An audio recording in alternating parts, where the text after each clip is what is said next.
If you have an up and coming trip to Kuala Lumpur and you want to know what to do and where to go, then this is the video for you. We're going to run you through our top 11 must visit places here in Kuala Lumpur. So first up on our list is the most obvious and the most iconic image in all of Malaysia, which is the Petronas Twin Towers. You can't come to Kuala Lumpur without spending a significant amount of time staring up at these incredible towers. They are the world's largest twin towers and they are just incredible to look at, and you'll spend a lot of time trying to get the perfect photo with them. They are so impressive no matter how long you spend looking at it, and every time you see them they will blow your mind time after time. Right underneath the Twin Towers as well is the KLCC Park, which is a beautiful location that you can go and walk around during the day. You can go get some amazing pictures, a great view of the towers, some shade from the sun as well. Much needed. Much needed. And the park also has a fantastic kids playground and an outdoor swimming pool which is free to use.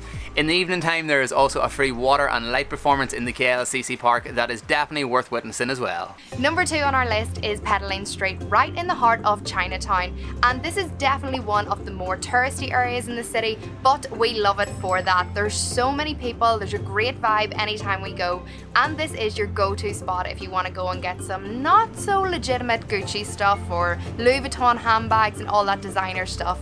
There's also loads of different foods and drinks that you can pick from here, and if you want to try the world's smelliest fruit, then there is so much durian everywhere, so be prepared for the smell. And if you are here on a budget, there are so many great accommodation options right here in Chinatown. Next up on our list is the Central Market, which is located just around the corner from the Chinatown area and is one of our favourite places to come and check out here in KL.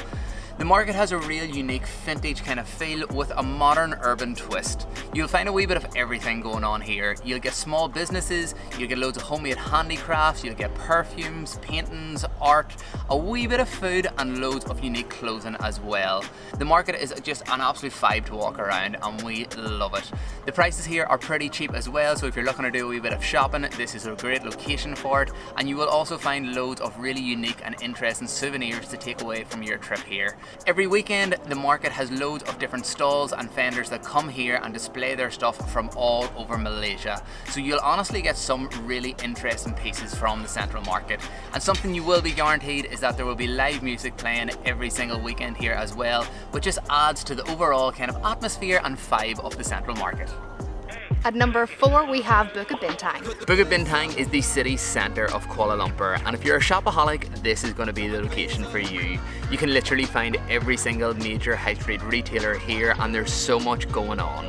But we love this area more particularly because of what it transforms into come the evening time. It's a completely different place come night time. The streets are lined with people and you kind of wonder where they all come from. There's loads of street performers, there's different stands that pop up, and you get like a real Times Square kind of vibe. And if you're looking for some good food, then a very short walk away from the city centre is Jalan Alor, which is a large market area that has loads of street vendors and also loads of restaurants selling food and cuisine from all over the world. Here you will find so many different live performers up and down the street, so it is a really good lively atmosphere. There's lots going on, there are huge crowds, but it's the perfect place to come and enjoy an evening meal and a little drink. Next up we have Brickfields, or also known as Little India, and for pretty obvious reasons. This is an area that is popping with vibrant colours, loads of amazing smells in the air and plenty of tasty food to tickle your taste buds. You can get your local street food snacks here from India, like your samosas, your onion bhajis, you can get your Indian dessert, your masala chai, and there's also loads of restaurants that you can go into and get sit down meals, get the best biryanis and curries and dals and all of that good Indian food. If you've never been to India before and you want a wee teaser of what it might be like, this is a good area to go and check out. Or if you have been to India before and you're like us and you want to go and relive some of them memories you have, this is the spot to be. It's honestly like you have been lifted from Malaysia and transported to India, but in a much more mild and calm version. There's no honking of the horns, there's no people pushing around everywhere, and of course there's no wild cows walking around roaming the streets. Planning an upcoming trip can be pretty stressful and a wee bit overwhelming at times, and that's the reason we've decided to make this video, to hopefully help with your planning and decision making when it comes to piecing together your trip to Kuala Lumpur. We are constantly planning and researching and trying to decide on the best things to do that are within our budget, and to be honest with you, it can get to us at times. There's many of long nights where we're spent pulling out our hair, stressing out over different decisions, and sometimes this can lead to a bit of a disagreement and maybe even a bit of silent treatment between me and Aisling.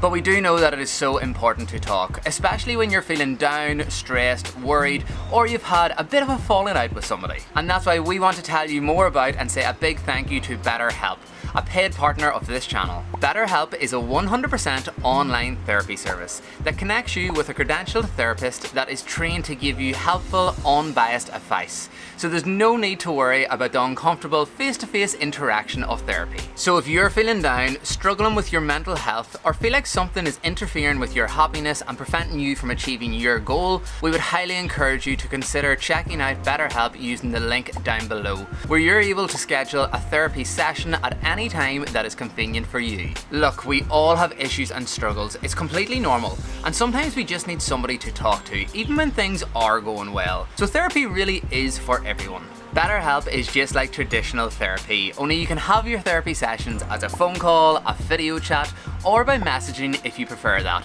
Whatever is the most comfortable and beneficial version of therapy for you. To get started, you just need to fill out a questionnaire to assess your specific needs. Then you get matched with your therapist, in most cases within 48 hours or less. And if the therapist you're first matched with doesn't feel like the right fit, which can be common when starting therapy, you can easily switch to a new therapist at no additional cost. If you think you might benefit from therapy, then consider BetterHelp as your choice for support. You can check them out using the link in the description below, or visit betterhelp.com/Owen and Aisling. That's betterhelp.com/Owen and Aisling. Clicking that link helps support us in this channel, and it also gets you 10% off your first month of BetterHelp, so you can connect with a therapist that will hopefully help you too. Now let's get back into the video of our top 11 places to go and check out here in Kuala Lumpur. Next up we have Tamand Canak, which is the longest night market in all of Malaysia. It is 2 kilometers long, and this market happens every single Wednesday from around 6 o'clock in the evening the whole way through until the early hours of the morning. And every single time that we have went here, we have had a blast. This is a market that is filled with every type of food that you could imagine, from food all around the world. And no matter when we have visited, we have been bumper to bumper, shoulder to shoulder with crowds of people coming to check out this market on a Wednesday night. If you have time, it is a little bit further outside the city, but it is well worth a visit. At number 7 we have the Batu Caves, which is another very iconic image of Kuala Lumpur. The Batu Caves is a Hindu temple that is located just on the outskirts of KL, and we would recommend going here early in the morning. Number 1, to beat the crowds because a lot of people go to visit this temple, and number 2, to beat the heat. When you get there, you have a large set of steps that you have to climb to get up to the top, to get inside the cave and to visit the temple itself. And during peak heat, it can be quite challenging. It's a really colourful location with all of the steps being painted different colours the whole way up. But do be careful when you get there as well. There's a lot of monkeys, and not always the friendly kind of monkeys. Some of them are pretty cheeky and will try to steal things literally out of your hand. So just be careful. Number 8 is Kampung Buu, a local and authentic Malaysian village right in the heart of Kuala Lumpur. This is something that you don't really imagine. Whenever you think of Kuala Lumpur, you think of high-rise buildings, lots of skyscrapers, and you will see these in the distance, but instead, right in this village, you'll find loads of like Malaysian style, traditional houses, and it's just such a different environment. We really enjoy coming here because the restaurants are amazing. You can get such good food here, and again in the evening time, the main street in the Kampung Buu area comes to life. People flood in to get their evening meal. And when you're over this side of the city, you may as well check out the Saloma Link Bridge. For us, this is actually the perfect place to get your picture of the Saloma Link Bridge and the Twin Towers in the background.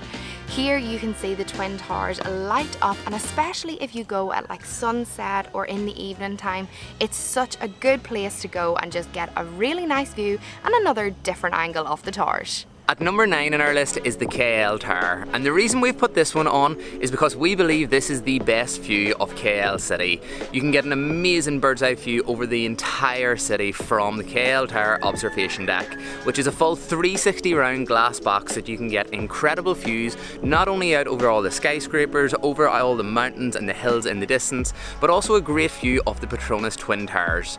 A lot of people choose to go up the Twin Towers and get a view from there, but you're actually very restricted restricted when you do that because you have the towers either side of you, so you can't really see too far. And really for us, we wanted to be able to look at the towers, and when you're inside them you can't do that. So we decided to go to the KL tower, and honestly we think it was the best decision and would highly recommend it for anybody that does want to get that really good view over the city of Kuala Lumpur. And a wee tip for this one, if you go on to kloot.com, you can actually get vouchers to go up to the tower that are a lot cheaper. So you can actually save yourself quite a bit of money by booking your tickets here online in advance. So our last two places on this list aren't exactly in Kuala Lumpur, but the best way to get to them is from Kuala Lumpur. And at number 10 we have the Genting Highlands. This is like the Las Vegas of Malaysia, and here you can expect to find casinos, lots of shops, indoor and outdoor theme parks, and it really is just such a cool place to go and visit. There is something going on here for everybody in the family, and we highly recommend doing a day trip to the Genting Highlands from KL. To get to the Genting Highlands, you can get a bus from KL city centre pretty much the whole way there. But the Genting Highlands is a hill station, so it's pretty high up, which means the bus is only going to take you so far. And then you get a cable car which takes around 10 to 15 minutes all the way up towards the casinos, the theme parks, the shops, and everything that is the Genting Highlands. And at number 11 we have Putrajaya. Putrajaya is known as the governmental capital of Malaysia, which doesn't sound very exciting, but it actually is. Some of the main reasons people visit Putrajaya is to go and see the Pink Mosque or the Putra Mosque, and also to visit the Iron Mosque, which are two really beautiful and modern pieces of architecture here in the city. Putrajaya is one of the most modern cities here in Malaysia, and it is a great place to come and check out. There are so many green spaces, a huge lake and river that you can take boats out and go on a river cruise as well. And a wee fun fact is that Putrajaya is actually home to the world's largest roundabout. So it's just something pretty interesting to go and check out. To get to Putrajaya, you can actually get the Yellow Line MRT the whole way from KL city centre, and it only takes around 45 minutes to 1 hour, so it's not that far away from the city itself. And there you have it, that is our top 11 recommendations for places to go and check out here in Kuala Lumpur. We really hope that that helped you plan your up and coming trip, and if you do have any questions, let us know down in the comments below or over on our Instagram page, Owen and Aisling. And if this video did help you, you can also help us out by hitting the like and subscribe button of this video. We would massively appreciate it, and it honestly means so much to us. See you ya. later.